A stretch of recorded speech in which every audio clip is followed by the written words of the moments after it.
आधार card एक ऐसा document बन चुका है कि अगर इसमें कोई छोटी सी भी मिस्टेक है तो आपका कभी भी कोई भी काम रुक सकता है। तो जल्दी से चेक कर लो कि आपके आधार में कहीं कोई गलती तो नहीं है, क्योंकि बाद में फिर पछताने के सिवा कुछ नहीं होगा। क्योंकि अभी मैं आपको बताने वाला हूं कि बिना आधार सेंटर जाए हुए आपके आधार कार्ड में घर बैठे ऑनलाइन ही फादर नेम को कैसे सही करेंगे। वीडियो काफी इंपोर्टेंट है, तो एपिसोड में लास्ट तक मेरे साथ बने रहिए। वेलकम टू सीखो ऑफिशियल शो सरकारी सर्विसेज। देखो, यूआईडीआई हमें घर बैठे आधार में सुधार करने की कुछ ही चीजों में परमिशन देता है, जिसमें हम फादर नेम को ऑनलाइन घर बैठे काफी आसानी से सही कर सकते हैं। इस काम को करने के लिए आधार सेंटर पर जाने की बिल्कुल भी जरूरत नहीं है। इसके लिए आप अपने मोबाइल फोन के गूगल पर टाइप करेंगे myaadhar.uidi.gov.in। उसके बाद यूआईडीआई की वेबसाइट का जो पहला लिंक आपको दिखाई देगा, इस पर आप क्लिक कर देंगे। अब यहाँ पर लॉगिन वाले बटन पर क्लिक करेंगे। अब यहाँ आपके आधार कार्ड के नंबर को एंटर करके इस कैप्चा कोड को फिल करेंगे और लॉगिन विद ओटीपी वाले ऑप्शन पर क्लिक कर देंगे। अब आपके आधार कार्ड में जो नंबर रजिस्टर है उस नंबर पर यूआईडीआई की तरफ से 6 अंकों का एक ओटीपी चला जाएगा। उस ओटीपी को यहाँ पे एंटर करके लॉगिन करेंगे। इस प्रकार से आप माई आधार पोर्टल पर लॉगिन हो जाएंगे, जहां पे आपको काफी सारे ऑप्शन देखने के लिए मिलते हैं। अभी हम बात कर रहे हैं कि आप अपने आधार कार्ड में आपके फादर नेम को कैसे सही करेंगे। तो इसके लिए आप एड्रेस अपडेट वाले ऑप्शन पर आपको पहुंचना होगा, तो इस पर आप क्लिक कर दीजिए। क्योंकि यूआईडीआई के मुताबिक फादर नेम आपके एड्रेस का पार्ट होता है, तो इस ऑप्शन के माध्यम से एक साथ ही आपका फादर नेम और आपका एड्रेस भी आप अपडेट कर सकते हैं। अब यहाँ पर आपको 2 ऑप्शन मिल रहे हैं, अपडेट आधार ऑनलाइन और दूसरा है head of family based address update. यानी कि अगर आपके पास कोई एक वैलिड प्रूफ है आपके फादर नेम को सही करने का, तो आप पहले वाले ऑप्शन पर क्लिक करेंगे, और अगर आपके पास कोई भी प्रूफ नहीं है तो आप दूसरे वाले ऑप्शन पर क्लिक करके भी अपने फादर नेम को सही कर सकते हैं। तो अभी हम अपडेट आधार ऑनलाइन वाले ऑप्शन पर क्लिक कर देते हैं। अब यहाँ पर सबसे लास्ट वाले कॉलम को सिलेक्ट करके प्रोसीड टू अपडेट आधार करेंगे। अब आप देखेंगे आपके आधार में आपका फादर नेम और आपका जो करंट एड्रेस है वो आपको शो हो जाएगा। अब इसके जस्ट नीचे डिटेल्स टू बी अपडेटेड वाले ऑप्शन में केयर ऑफ लिखा हुआ है। यहाँ पर आपके फादर का नाम लिखेंगे जो करेक्ट नाम आप करना चाहते हैं। इस कॉलम में आप जैसे ही आपके फादर नेम को टाइप करके क्लिक करेंगे तो नीचे वाले कॉलम में आप देखेंगे आपके फादर का नाम ऑटोमेटिकली हिंदी में हो जाएगा। अब इसके बाद बिल्कुल इसी तरीके से अगले कॉलम में हाउस नंबर या बिल्डिंग नंबर एंटर करेंगे। अब इसके बाद इस कॉलम में स्ट्रीट, रोड या लेन नेम को एंटर करके बाहर क्लिक करेंगे तो नीचे वाले कॉलम में ये भी हिंदी में कन्वर्ट हो जाएगा। अब इस कॉलम में आपके एरिया का नाम एंटर करेंगे। अब इस कॉलम में आपका लैंडमार्क एंटर करके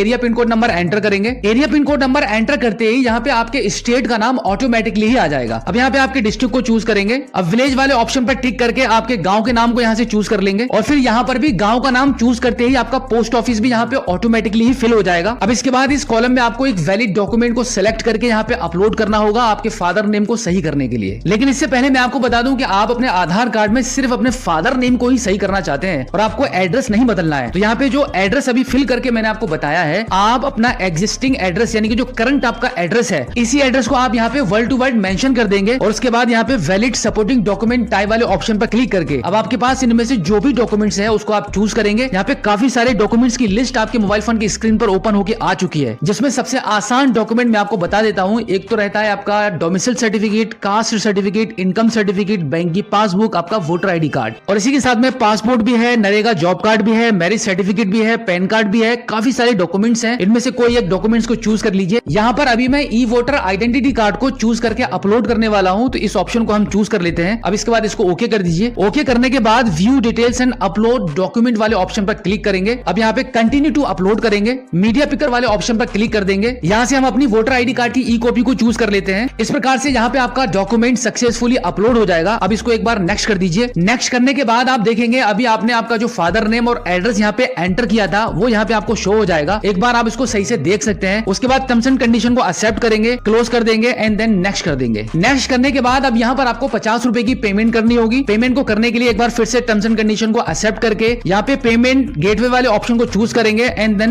मेक पेमेंट वाले ऑप्शन पर क्लिक कर देंगे। अब यूआईडीआई को 50 रुपए की पेमेंट करने के लिए यहाँ पे काफी सारे ऑप्शंस आ चुके हैं। इनमें से आपको जो भी इजी लगता है उस ऑप्शन को चूज कर सकते हैं। यहाँ पे हम फोन पे वाले ऑप्शन को चूज कर लेते हैं। तो इस प्रकार से आप डायरेक्टली आपके फोन पे पर आ जाएंगे आपकी पेमेंट को करने के लिए। अब यहाँ पे पे 50 रुपीज वाले ऑप्शन पर क्लिक करके आपकी पेमेंट को करेंगे। पेमेंट आपका जैसे ही सक्सेसफुल होगा उसके बाद आपके मोबाइल फोन की स्क्रीन पर इस प्रकार की एक रिसिप्ट जनरेट हो जाएगी, जिसको एक्नॉलेजमेंट स्लिप बोलते हैं। वैसे नॉर्मली आधार में ऑनलाइन सुधार करने के बाद यूआईडीआई की तरफ से आपके आधार कार्ड को मैक्सिमम 7 डेज के अंदर अपडेट कर दिया जाता है। सो आई होप अब आप अच्छे से समझ गए होंगे कि घर बैठे मोबाइल फोन के माध्यम से ही बिना आधार सेंटर पर जाए हुए आप अपने फादर नेम को कैसे सही कर सकते हैं।